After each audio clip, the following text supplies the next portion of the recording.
ജനുവരിയിൽ പ്രധാനമന്ത്രി നരേന്ദ്രമോദി കേരളത്തിൽ വമ്പൻ പ്രഖ്യാപനങ്ങൾ കാത്തിരിക്കുകയാണ് തിരുവനന്തപുരം. പ്രധാനമന്ത്രി നരേന്ദ്രമോദി 2026 ജനുവരിയിൽ കേരളത്തിലെത്തും. വികസിത അനന്തപുരി എന്ന പേരിൽ തിരുവനന്തപുരം നഗരത്തിൽ നടപ്പിലാക്കാൻ ഉദ്ദേശിക്കുന്ന പദ്ധതികളുടെ വികസന രേഖ പ്രധാനമന്ത്രി നേരിട്ട് പ്രഖ്യാപിക്കുമെന്നാണ് സൂചന.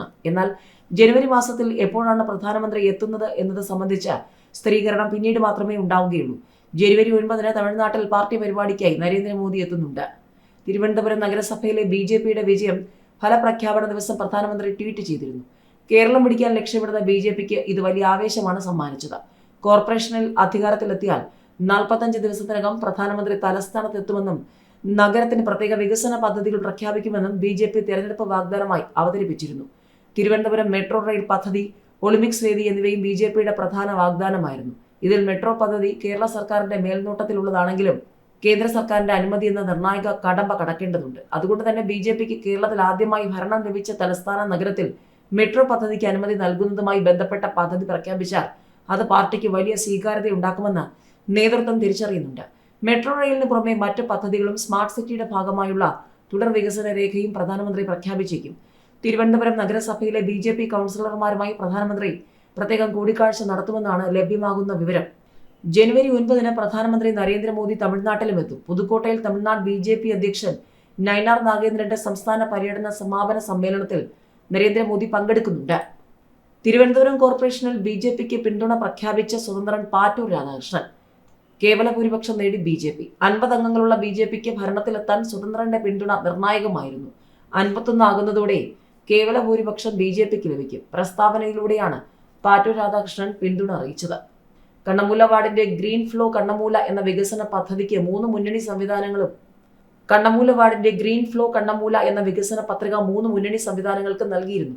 NDA കേരള ചെയർമാൻ രാജീവ് ചന്ദ്രശേഖർ മാത്രമാണ് ഗ്രീൻ ഫ്ലോ കണ്ണമൂല പൂർണ്ണമായി നടപ്പിലാക്കാൻ പിന്തുണയ്ക്കുമെന്ന് സംബന്ധിച്ച് പരസ്യ പ്രസ്താവന പുറപ്പെടുവിച്ചതെന്നും പാറ്റൂർ രാധാകൃഷ്ണൻ അറിയിച്ചു. 3 മുന്നണികളെയും പരാജയപ്പെടുത്തി സ്വതന്ത്രനായി വിജയിച്ച M രാധാകൃഷ്ണനെ സംബന്ധിച്ച് സ്വന്തം വാർഡിന്റെ വികസനം മാത്രമാണ് ലക്ഷ്യം. അതിന് സഹായകമാകുന്ന നിലപാട് സ്വീകരിക്കുന്നവരോട് പുറംതിരിഞ്ഞു നിൽക്കാൻ കഴിയില്ല. നഗരഹൃദയത്തിലുള്ള ഒരു വാർഡിന്റെ കൗൺസിലർ എന്ന നിലയിൽ തലസ്ഥാന വികസനത്തിന് മറ്റെന്തിനേക്കാളും പ്രാധാന്യം നൽകണമെന്നതാണ് M രാധാകൃഷ്ണന്റെയും ഒപ്പം നിൽക്കുന്നവരുടെയും ഉറച്ച നിലപാടെന്ന് ഇലക്ഷൻ കമ്മിറ്റി അറിയിച്ചു. തൃശൂരിൽ കേന്ദ്രമന്ത്രി സുരേഷ് ഗോപിയെ വേദിയിലിരുത്തി കോൺഗ്രസ് കൗൺസിലറുടെ വിമർശനം. ക്രൈസ്തവർക്കെതിരായ ആക്രമണങ്ങളെ സംബന്ധിച്ചാണ് കോൺഗ്രസ് കൗൺസിലർ ബൈജു വർഗീസ് പരാമർശിച്ചത്. ക്രിസ്തുവിനേക്കാൾ വലിയ സഹനമാണ് ഉത്തരേന്ത്യൻ ജനങ്ങൾ അനുഭവിക്കുന്നതെന്ന് ബൈജു വർഗീസ് വേദിയിൽ പറഞ്ഞു. ഇതിന് തൊട്ടു പിന്നാലെ കേന്ദ്രമന്ത്രി സുരേഷ് ഗോപിയും കൈയോടെ മറുപടി നൽകി. ഉത്തരേന്ത്യയിൽ നാടകം കാട്ടിക്കൂട്ടുന്നവർ ആരൊക്കെയാണെന്ന് കോൺഗ്രസുകാരോട് ചോദിക്കുമെന്നാണ് സുരേഷ് ഗോപി പ്രതികരിച്ചത്. രാഷ്ട്രീയത്തിനു വേണ്ടിയുള്ള വക്ര പ്രവർത്തനങ്ങളാണ് ഇതെന്നും സുരേഷ് ഗോപി വിമർശിച്ചു. തൃശൂരിലെ റെസിഡൻസ് അസോസിയേഷൻ സംഘടിപ്പിച്ച ക്രിസ്മസ് ആഘോഷത്തിലായിരുന്നു വിമർശനവും മറുപടിയും. വേദിയിലുണ്ടായിരുന്ന ദേവനും സുരേഷ് ഗോപിയെ പിന്തുണച്ചു. കേരളത്തിലെ ജനങ്ങൾ ചെയ്ത പാതകം എന്ത്? കേരളത്തെ ശ്വാസം മുട്ടിക്കുന്നു. 17,000 കോടി കേന്ദ്രം വെട്ടി പ്രതിഷേധം ഘടിപ്പിച്ച് ബാലഗോപാൽ ഇതിനിടെ രംഗത്ത് വന്നിട്ടുണ്ട്. കേരളത്തിന് ലഭിക്കാനുള്ള 17,000 കോടി കേന്ദ്രം വെട്ടിക്കുറച്ചെന്ന് ചൂണ്ടിക്കാട്ടി പ്രതിഷേധം ഘടിപ്പിച്ച ധനമന്ത്രി KN ബാലഗോപാൽ ഈ വർഷം മാത്രം കേരളത്തിന് ലഭിക്കാനുള്ള 17,000 കോടി കേന്ദ്രം വെട്ടിക്കുറച്ചെന്ന് ബാലഗോപാൽ വ്യക്തമാക്കി. കേരളത്തെ മാത്രം ശ്വാസം മുട്ടിക്കുന്ന നിലപാടാണ് കേന്ദ്ര സർക്കാർ കൈക്കൊള്ളുന്നതെന്നും ധനമന്ത്രി പറഞ്ഞു.